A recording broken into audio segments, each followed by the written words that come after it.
ये कौन नहीं जानता कि दुनिया की जलवायु पर सीधा सीधा असर पड़ रहा है और हर व्यक्ति परेशान है। कहीं पर बाढ़ आ रही है तो कहीं पर गर्मी ज़्यादा पड़ रही है। इसी जलवायु को नियंत्रित करने के लिए एक व्यक्ति सड़क पर निकला है। 11 साल के लिए घर छोड़ दिया है। नाम है चेतन सिंह सोलंकी, प्रोफेसर है IIT, लेकिन उन्होंने तय किया है कि देश ही नहीं दुनिया की जलवायु को सुधारा जाए। हमारे साथ चर्चा करने के लिए मौजूद हैं। हम बात करते हैं वो इंदौर से क्या चाहते हैं। बहुत स्वागत है आपका।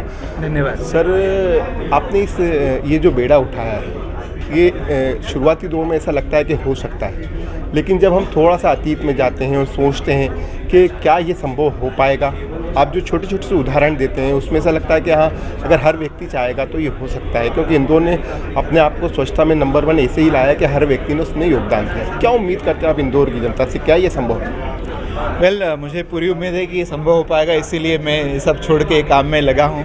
और जैसा आपने सही कहा कि इंदौर तो वैसे भी क्लीन शहर है और यहाँ के हर नागरिक ने इसमें हिस्सेदार लिया है, और वो मुझे दिखता है। मैं जब शहर में बात करता हूँ लोगों तो वो गर्व महसूस होता है। तो इंदौर एक शहर है जहाँ पर ऐसा किया जा सकता है, और ये पूरे देश में और विश्व में पहला ऐसा शहर बन सकता है।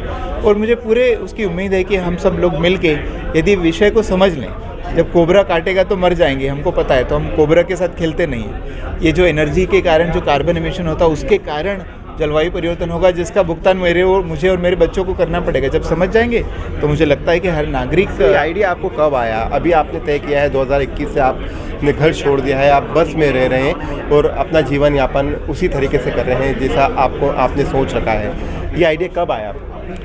मैं 2019 में जब विश्व यात्रा पर था और मैंने करीब अलग अलग महाद्वीप में गया और गरीब देश और अमीर देश और डेवलप कंट्रीज और डेवलपिंग कंट्रीज सारे देशों को देखा, और देखा कि हर देश में एक ही काम हो रहा है, सबको GDP बढ़ानी, भले ही वो पानी का नुकसान हो जाए, मिट्टी का नुकसान हो जाए, पर्यावरण बदल जाए।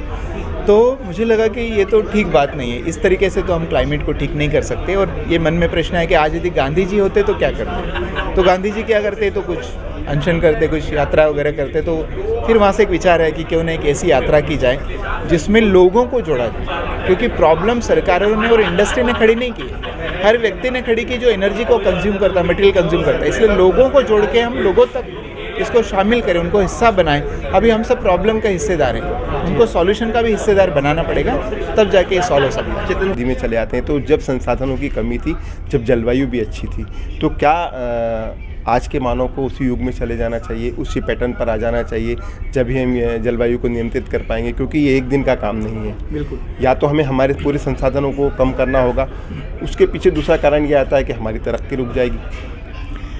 नहीं, तरक्की रुक जाएगी तो तरक्की करके क्या करना चाहते हैं? क्या तरक्की करके हम चांद पे चले गए पर बिना फिल्टर के पानी न पी सके, बिना केमिकल का खाना न खा सके, शुद्ध हवा को सांस न ले सके? भाई, जो जीवन का आधार है, जिसके बिना जीवन चल नहीं सकता, उसी को आप खराब करोगे तो तरक्की का क्या करोगे?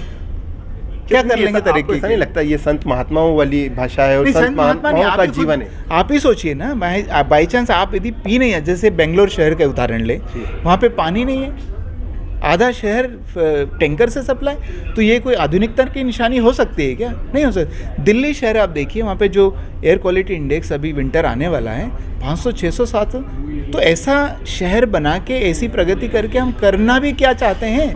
असली उद्देश्य तो जीवन का क्या होता है? रोटी कपड़ा मकान के बाद क्या चाहता है? मुझे प्रेम मिले, शांति मिले, आनंद मिले।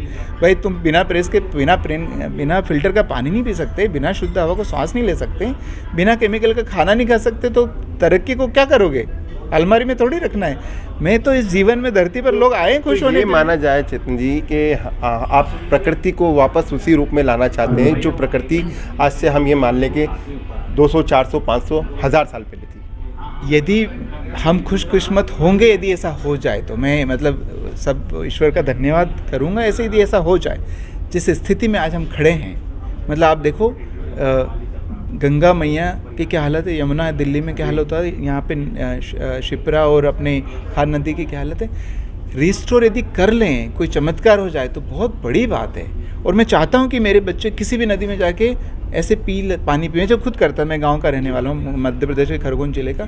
किसी भी कुएं में पानी पी सकते थे, आज नहीं, 10 बार सोचना पड़ता है, फिर भी डाउट होता कि पिए कि नहीं। मैं अभी माउंट आबू में था, वहाँ एकदम टॉप में पानी की झरना निकल रहा था, बड़ा लगा कि बढ़िया साफ पानी। थोड़ा सा आगे गए तो वहाँ नाला उसमें गिर रहा था। तो ये सब करके क्या करेंगे? मतलब मैं एक प्रश्न आप सभी से पूछता हूँ, हर लेक्चर में पूछता हूँ कि अच्छा जीडीपी तो बढ़ानी चाहिए, कितनी बढ़ानी चाहिए किसी को पता है? 5% या 7 या 10 या 12 या 15 प्रधानमंत्री जी को पता है, या किसी बड़े उद्योगपति को पता है कितनी बढ़ानी चाहिए? नहीं, ज़्यादा बढ़नी चाहिए, इतना ही होता है।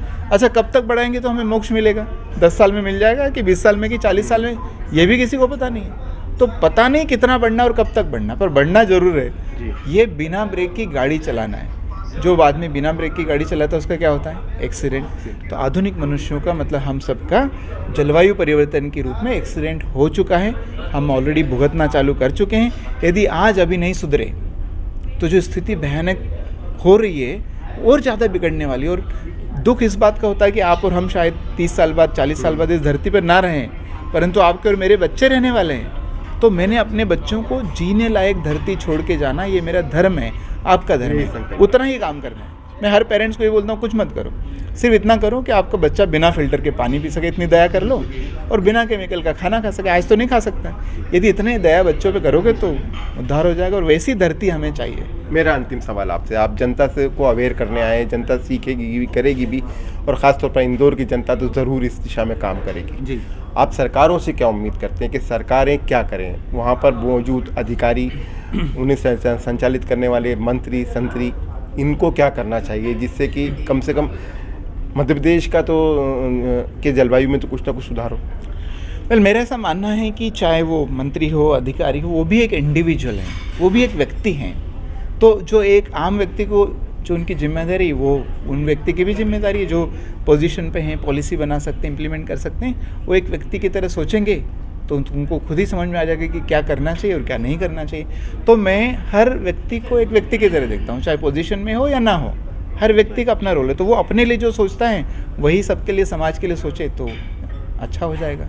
बहुत बहुत शुक्रिया, हमसे बात कर रहे थे चेतन सिंह जी, जो एक अभियान की शुरुआत कर चुके हैं, और अभियान ये है कि जलवायु को सुधारा जाए। इंदौर शहर की जनता को अवेयर करेंगे 100 दिन तक के कि किस तरह से वो जलवायु को सुधारने में अपना योगदान दे सकते हैं। देखते हैं और समय बताएगा कि कितना परिवर्तन आता है और इंदौर की जनता कितना सहयोग करती है। कैमरा पर्सन कमल किशोर के साथ अरशद खान, स्वतंत्र समय, इंदौर।